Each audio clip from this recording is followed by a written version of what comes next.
गौतम बुद्ध की शिक्षाप्रद कहानी जो आपकी जिंदगी बदल देंगी। नमस्ते मेरे प्यारे भाइयों और बहनों, आप सभी का इस चैनल पर स्वागत है। दोस्तों, अगर आप इस कहानी को अंत तक सुनते हैं तो आप अभी से ही अपना समय बर्बाद करना बंद कर देंगे। दोस्तों, आज के इस गौतम बुद्ध की शिक्षाप्रद कहानी से आपको बहुत कुछ सीखने को मिलने वाला है, इसीलिए इस कहानी को अंत तक जरूर सुनें। दोस्तों, एक बार गौतम बुद्ध अपने भिक्षुओं के साथ एक वृक्ष के नीचे बैठ विश्राम कर रहे थे। उस वृक्ष की छाव में बुद्ध अपने भिक्षुओं की जिज्ञासा दूर कर रहे थे। बुद्ध के सभी भिक्षु एक एक करके उनसे प्रश्न पूछ रहे थे और गौतम बुद्ध उनके प्रश्नों के उत्तर दे रहे थे। बुद्ध के उन भिक्षुओं में कुछ भिक्षु ऐसे भी थे जो कुछ समय पहले ही संघ से जुड़े हुए थे, जिसके कारण अब भी उनके भीतर वह समझ पैदा नहीं हुई थी जो गौतम बुद्ध के प्रवचनों को समझ सकें। गर्मियों का समय था, सूरज अपने चरम पर था और चारों तरफ धूप ही धूप थी, लेकिन उस वृक्ष के कारण बुद्ध और उनके सभी भिक्षु आराम से छाव में बैठे हुए थे।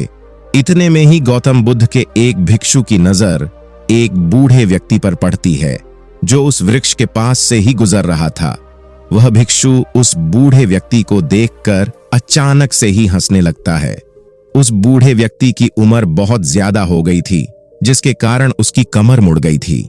उस बूढ़े व्यक्ति के हाथ में एक डंडा था, जिसका सहारा लेकर वो बूढ़ा व्यक्ति अपनी मंजिल तक पहुंचने का प्रयास कर रहा था। उस बूढ़े व्यक्ति का शरीर केवल हड्डियों का ढांचा मात्र था। अपने भिक्षु को हंसते हुए देख बुद्ध उससे कहते हैं कि मेरे प्रिय भिक्षुओं, कृपा कर हंसो मत, क्योंकि जिस व्यक्ति को देखकर तुम अभी हंस रहे हो वो कोई साधारण व्यक्ति नहीं है, बल्कि वह व्यक्ति इसी क्षण तुम्हारे जीवन को रूपांतरित करने की क्षमता रखता है। जो आज तक मैं तुम्हें सिखा नहीं पाया, वह यह बूढ़ा व्यक्ति तुम्हें सिखा रहा है। इसके द्वारा दी गई सीख को बेकार न करो। बुद्ध की ये बात सुनकर वह भिक्षु बुद्ध से कहता है कि मुझे क्षमा करे बुद्ध, पर मुझे ये समझ नहीं आ रहा है कि जो एक बूढ़ा व्यक्ति जो खुद अपने शरीर और अपनी बीमारियों से लाचार है, वो मुझे क्या सिखा सकता है। फिर बुद्ध उस भिक्षु से कहते हैं कि ये बूढ़ा व्यक्ति तुम्हें तुम्हारा भविष्य दिखा रहा है। जिस बुढ़ापे को और लाचारी को देखकर तुम अभी हंस रहे हो, वो बुढ़ापा और लाचारी तुम्हारे जीवन में भी आने वाली है। वह बूढ़ा व्यक्ति तुमसे कह रहा है कि अभी समय है, इस स्वस्थ शरीर का अच्छे कर्म करने के लिए उपयोग करो। अगर तुम्हारा ये स्वस्थ शरीर तुम्हारे हाथ से निकल गया तो फिर से वापस नहीं आएगा, और अभी तुम्हारा ये शरीर सही से काम कर रहा है, जैसे कि तुम्हारे हाथ, पैर, आंख, कान और ये सभी चीजें सही से काम कर रही हैं। क्या यह छोटी बात है और क्या तुम इसे मामूली सी बात समझ रहे हो? यह घटना कोई साधारण घटना नहीं थी जो अब भी तुम्हारे साथ घटी, और यह घटना तुम्हारे जीवन को बदलने की क्षमता रखती है। ठीक इसी तरह की घटना ने मेरा जीवन बदला था, और इस तरह की घटना के कारण ही मैं आज बुद्ध हूं। फिर वह भिक्षु बुद्ध से कहता है कि क्षमा करें बुद्ध, परंतु मेरे मन में यह विचार ही नहीं आया कि मैं उस बूढ़े व्यक्ति से कुछ सीख सकता हूं। उसे देखकर केवल मुझे हंसी आ गई।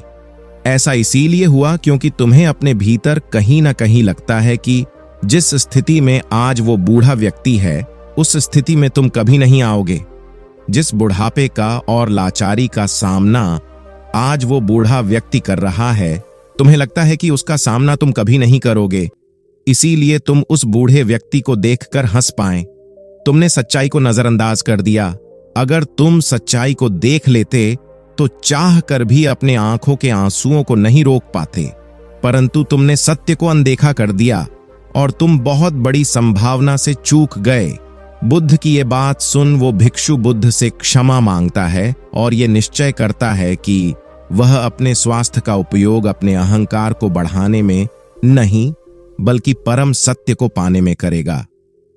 दोस्तों, जो लोग इस कहानी को सुन रहे हैं, हो सकता है कि आप बड़ी बड़ी समस्याओं में हो, या हो सकता है कि आप परेशानियों में हो, लेकिन फिर भी एक बात को हमेशा ध्यान में रखना है कि जब तक आपका स्वास्थ्य ठीक है, तब तक आप किसी भी बड़ी से बड़ी समस्या से बाहर आ सकते हैं।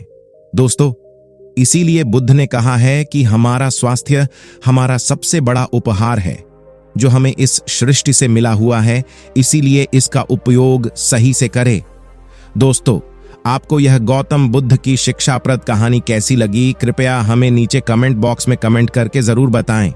और आपको यह कहानी पसंद आई होगी तो अपने दोस्तों के साथ इसे अवश्य शेयर कीजिए, ताकि और लोगों को भी गौतम बुद्ध की शिक्षाप्रद कहानी जानने को मिल सके।